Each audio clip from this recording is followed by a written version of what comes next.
Live from Fargo and serving you on TV, online, and on the go. This is Valley News Live at 5. There's been great staff that have had to go, because even if they just go across the river, a lot of times to North Dakota, they can get higher wages. Understaffed and underpaid. That's what some in Minnesota are calling those who work alongside people with disabilities. Thank you for joining us tonight. It's being called a statewide workforce crisis. A group in Minnesota held a rally today asking lawmakers for a 5% pay increase for caregivers, saying there's a huge shortage and the increase would help keep good workers around and attract more people to the field. Valley News Team's Nicole Johnson shows us how this is impacting people with disabilities in this area.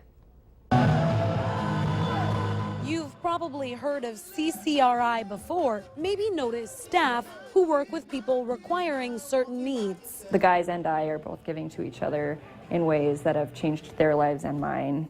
And I can't imagine doing anything else. It's amazing.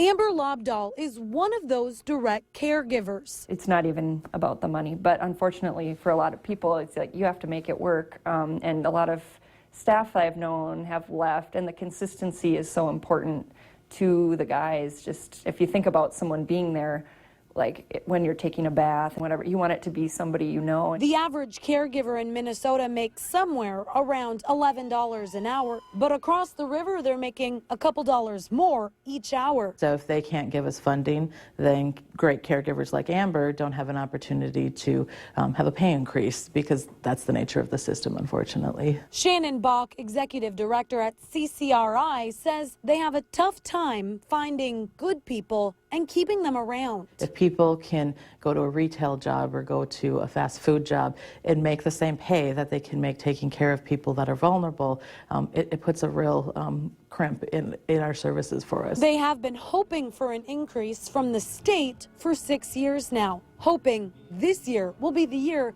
they can benefit from, as well as people with disabilities that they serve. My heart's with CCRI and with my guys, and so I'm sticking around as long as I can. In Fargo, Nicole Johnson, Valley News Live.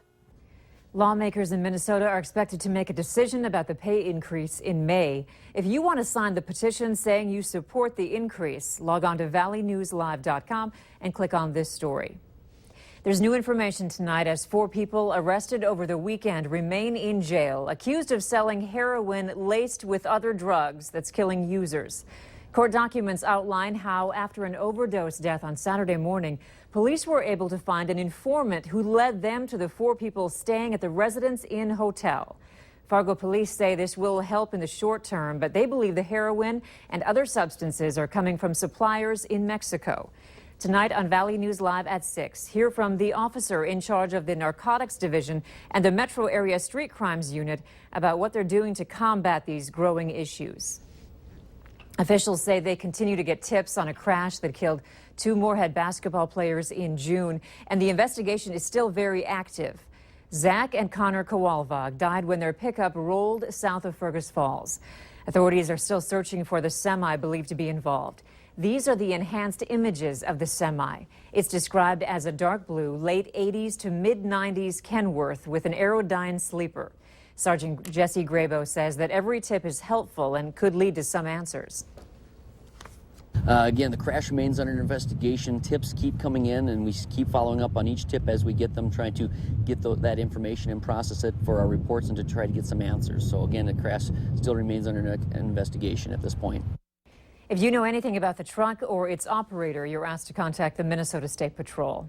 The rain has left the area, but it looks like it's coming back tomorrow. Let's find out more on what we can expect from Hutch Johnson in First Weather. Hutch? Yes, as cooler air works into the valley as we glide through midweek, we're expecting our rain to change over to snow for some. The overnight rain showers and early rain today dropped the most rain in the northern Red River Valley and the eastern third of North Dakota, with accumulations estimated to be over 2.5 inches.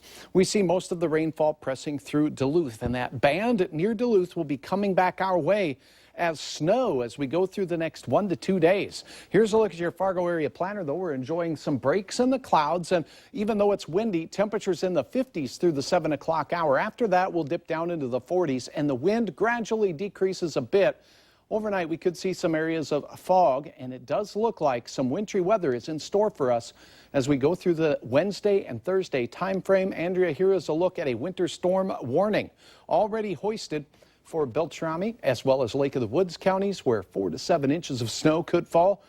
We'll see some more snow in northwest Minnesota. I'll have details on what you can expect as far as shovel trouble goes, how much, and when it goes away, coming up in a moment. All right, thanks, Hutch.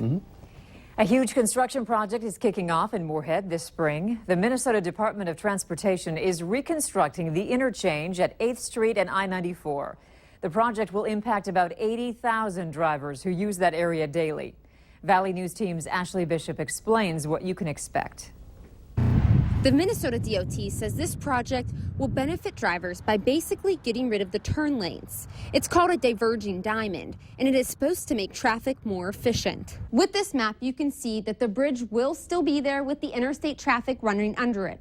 But if you're driving on 8th Street heading north or south, things will change. Traffic will actually crisscross at a point over the bridge. Traffic lights will still be there. So let's say you're coming from downtown Moorhead, going to get on the interstate. You would start at this point, crisscross over the bridge in the northbound lane, get on the interstate and head east, or keep going south. Now, if you're heading north, trying to get on the interstate, you would drive through the traffic lights, then be on the current southbound lane and have easy access to go into Fargo. It's kind of hard to understand on paper and how all the movements work, but it'll be pretty easy to drive once it's complete.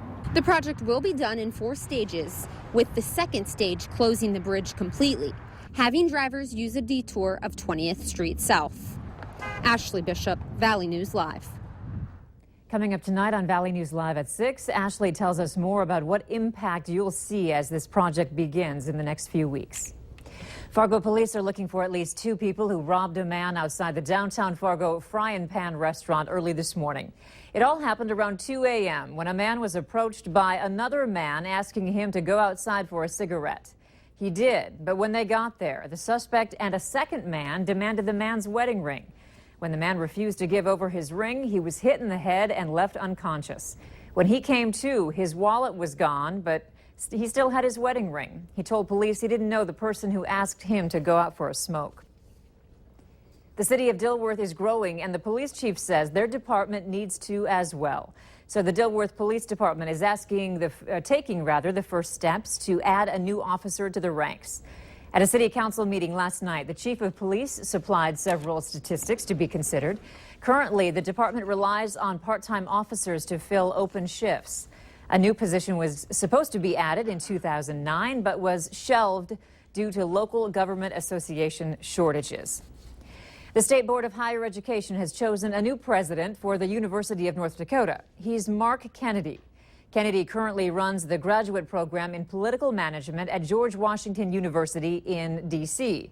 He's also been an executive for Macy's and a 3-time congressman. And as Valley News Team's Neil Carlson shows us, Kennedy is no stranger to our region.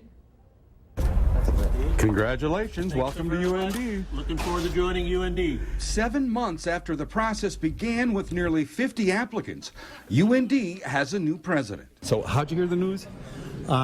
I heard the news when Kathy called me, but I had just maybe a half a second before then begun to read a tweet, but my daughter in Brazil was the first one to see it and then called my wife. Kennedy is no stranger to our region. He grew up in Pequot Lakes and his wife Debbie is from Hawley. He also has a very broad range of experience that includes advising Presidents Obama and George W. Bush on international trade. Kennedy says his first order of business will be getting to know everyone. I want to spend the first 3 months meeting with every academic, faculty and staff department here, but then also going out and seeing the other 10 schools in the university system, as well as going out to as many coffee shops, farms, drill sites as possible and meet the citizens, the alumni, the legislators to really get to know the state. The Higher Ed Board met for 2 hours behind closed doors before choosing Kennedy over Stephen Shirley, president of Minot State, and Naji Naganathan, an engineering dean from the University of Toledo. There's a reason it took us 2 hours plus to get through that. These were 3 very well qualified candidates, so we did struggle with this decision. We're used to the winter. All right. but we consider this a move home. Kennedy will take the helm of UND from interim president Ed Schaefer. In Grand Forks, Neil Carlson, Valley News Live. Mark Kennedy will take over his position as UND's new president on July 1st. The five-time defending champion Bison football team will begin their quest for number 6 on another national stage. NDSU's first game of the year will be televised on ESPN. It's the FCS kickoff at 6:30 p.m. on August 27th. The Bison will be taking on Charleston Southern in the season opener. North Dakota State begins spring practice on Wednesday, March 23rd, and will conclude its spring drills with the annual Green and Gold Spring Game in April. From comedies to documentaries, the Fargo Film Festival is back for its 16th year. This year, more than 200 submissions came in from dozens of states and countries wanting their films to be featured. The festival started today and runs through Thursday. Producers, directors, and actors from some of the films will be at the event through the week to talk about their films. It's very creative and it's very inviting. The other filmmakers that come in, they want to share their stories. You know, they want to share their passion of film and that medium with you. To see a schedule of when the films play, we have a link to the festival's site at valleynewslive.com. Just click on the hot button. It's